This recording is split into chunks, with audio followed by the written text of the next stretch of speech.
Over the course of 2015, aggressions towards journalists in Mexico increased by more than 21% compared to 2014. 7 media makers were killed and over 397 aggressions were documented throughout the country. For one journalist from the violence-stricken state of Veracruz, the root to the problem continues to be the same. What we demand is for justice to be carried out, because it is precisely the impunity that allows for certain kinds of aggressions by various actors, by politicians, organized crime, and local landlords to commit these aggressions. According to the Mexico director of the Journalism and Civil Liberties Watchdog Group, Article 19, Dario Ramirez, the 98% impunity rate in crimes against journalists in the country is based on the reality that the crisis in free speech is systemic. Public servants are the main perpetrators. Although the official narrative points to organized crime, and yes, organized crime is in second place, how can we have a system of robust protection at a federal and state level when the main perpetrators continue to be public workers?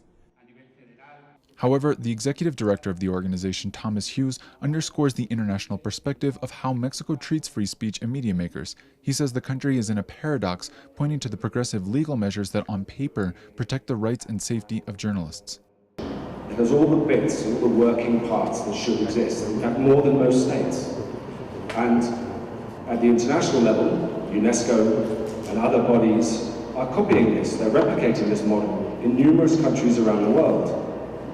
But why doesn't it work as well as it should here in Mexico? The annual report produced by Article 19 posits that a growing climate of fear and intimidation is dominating the profession in Mexico, and while journalists express optimism of the growing wave of digital and online media platforms as an important alternative, those spaces too are being targeted.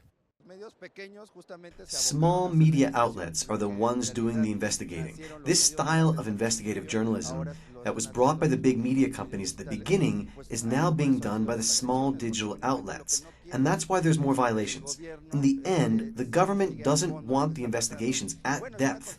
And well, it's a contradiction, because if they want a democracy, we need to have a wide variety of free speech.